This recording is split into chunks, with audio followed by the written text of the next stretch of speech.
මේ මෑතක සිදුවෙන සුනාමි විපතක් ගැන මේ බබාවෙන්ගා අනාවකේ පළ කළ තියෙනවා. විශේෂයෙන්ම ඒ දිනේ හැටියට සඳහන් කළ තියෙන 2025 ජූලි 5. ජූලි 5. ඒ කියන්නේ තව දින කීපයක් තමයි ඉතුරුලා තියෙන්නේ.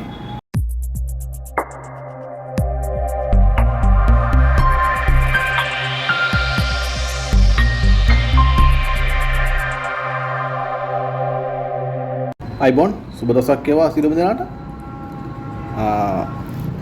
අපි ගොඩ දවසකින් අපි විශේෂ සාකච්ඡාවකින් කතා කරන මාතෘකාවක් ගැන කතා කරන්න තමයි එකතු වුණේ. විශේෂයෙන්ම මේ ඔයගොල්ලෝ කවුරුත් අහලා දිනවා විශේෂයෙන්ම බබා වෙන්ගා කියන ඒ අනාවැකි කාර්යණිය ගැන. විශේෂයෙන්ම ගොඩක් අනාවැකි කියලා දෙන ඔයගොල්ලෝ අහලා ඇති.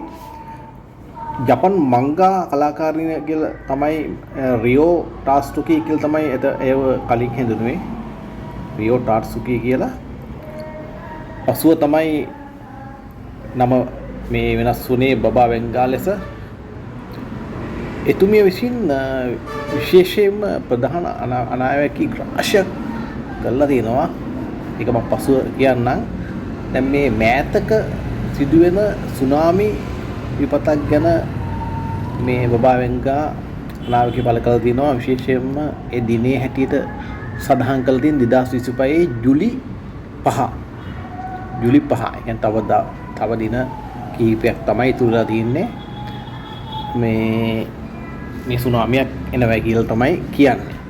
නමුත් මේක ලෝක මට්ටමේ සුනාමියක් නෙමෙයි. ජපානයේ හටගන්නා සුනාමියක් විදිහට තමයි අය පෙන්වා දීලා තිබෙන්නේ.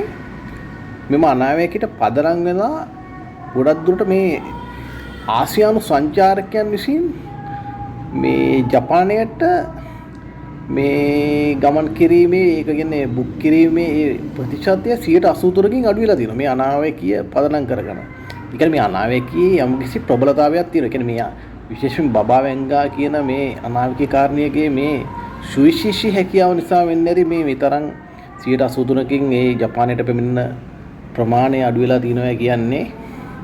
ඒක ඒ වගේම මේ ටාට්සුකිගේ The Future I Saw කියන නම් මංගා කෘතියේ ඔස්සේ පළ වූ මෙම අනාවැකිය 2011 දී ටොහුකු කියලා සුනාමියක් එල්ල දිනවා. පූර්ව අනාවැකියක් විදියට මෙතුමිය අනාවැකියක් වශයෙන් ප්‍රකාශ කළා. ඒක සාර්ථක වෙලා තියෙනවා. ඒක ඒ නිසා තමයි මේ විශ්වාසය වැඩිපුරම මේ ජපන් වැසියන් මේක විශ්වාස කරලා තියෙන්නේ. නමුත් ජපන් බලධාරීන්ගේ ප්‍රතිචාරය තමයි සෑම රජයකින්ම මේ වගේ ප්‍රතිචාරයක් තමයි දක්වන්නේ. ඒ කියන ඒ රාජ්‍ය නිලධාරීන්ගේ අනාවැකිය සම්පූර්ණයෙන්ම විද්‍යාත්මක නොවන බවත් පවසමින් සංචාරකයන් බීතිය වළක්වන ලෙස ඉල්ලා සිටිනවා. ඒ කියන්නේ මේ සංචාරකයන් පැමිණෙන ඒ ප්‍රමාණය වැඩි කරගන්න තමයි කියන්නේ. නමුත් මේ අනාවැකිය ගැන මේ රජයකින් විශේෂයෙන්ම එම අනුග්‍රහයක් දෙන්නේ නැහැ කොහොමත්. ජපන් ජනතාව මේ බීතිකාවට විදේශගත නොවන ලෙස බීතිකාව කියන්නේ මේක පදනම් කරගෙන විදේශගත නොවන ලෙස මේ ජපන් රජයෙන් ඉල්ලා සිටිනවා. එහෙම දෙයක් තියෙනවා. මේ ඒ වගේම මේ ජපානයේ මේ ආණ්ඩුකාර වරයාත් මේ පසුගිය 10 කියන්නේ ඒ ගැන සඳහන් කරලා තියෙනවා. අපි බලමු මේ මීට කලින් මේ බබා වෙන්ගා කියපු අනාවැකි ගැන. කොබේ කියලා භූකම්පනයක්. ඒ කියන්නේ ජපානයේ වෙච්ච මේ භූකම්පනයක් වෙන්න ඇති කොබේ කියලා ඒ අනාවැකිය සිදු කරලා තියෙනවා. ඒක සාර්ථක කරලා තියෙනවා. ඒ වගේම 2011 දී ටොහුකු අර මං කිව්ව ටොහුකු කියන සුනාමි තත්ත්වය ඒ ජපානයට බලපාලා තියෙන සුනාමි තත්ත්වය ගැන මේ පුරෝකතනයක් කළා තියෙනවා මේ බබා වෙන්ගා කියන ඒ අනාවැකි කාරණිය විසින්. ඒ වගේම ප්‍රධානම කාරණාව තමයි 2020 COVID-19 වසංගතය ගැන මේ අනාවැකිය ඉදිරිපත් කළා තියෙනවා මේ බබා වෙන්ගා. මේ එක ලෝකෙට බලපහපු ජීවිත ලක්ෂ ගණනක් අහිමි වෙච්ච ඒ විපතක් ඒ ගැන පුරෝකතනය කළා තියෙනවා. ඒ වගේ අනාවැකි සඳහන් කරලා තියෙනවා. ඒ කියන්නේ මේ අනාවැකිය යම්කිසි මේ විද්‍යාත්මක නැති වුණත් මේක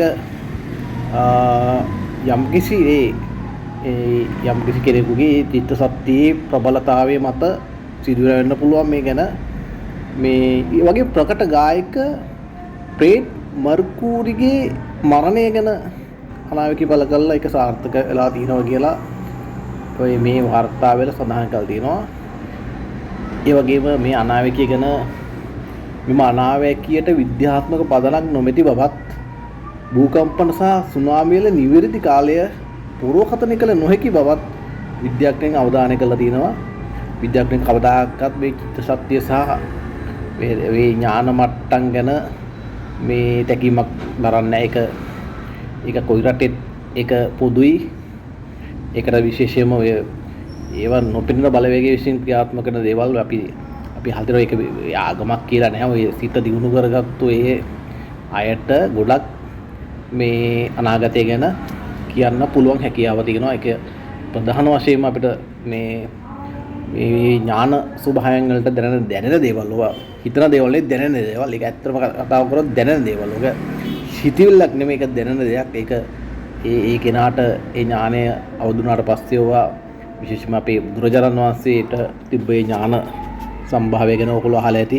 කොච්චර ඥාන ස්වභාවික නෙවෙයි මේ අනිත් අයගේ සිත් කීමේ හැකියාව, පරචිත්ත විතරණානය, ඒක වගේම මේ පෙර භවයන් කීමේ හැකියාව ඒක දිනු කරගන්න එක නෙමෙයි. බුදුරජාණන් වහන්සේලාට පමණක් නෙමෙයි යම් කිසි සමහර ඥාන මේ ලෞකික ජීවිතේ ගත කරන අයටත් ඒ ඥාන තියෙනවා. ඒවා වඩා ගන්න පුළුවන්. ඒක මේ අනාවැකි ඇත්තම අපිට නොසලකා හරින්න බෑ. නමුත් මේක බලපෑමක් ලංකාවටවත් මේ ආසියාවටවත් එහෙම බලපෑමක් ගැන සඳහන් වෙලා නැහැ. මේක ජපානයේ හට ඇදහැරෙන මේ සුනාමි තත්ත්වයක් කියලා තමයි සඳහන් කරලා තියෙන්නේ.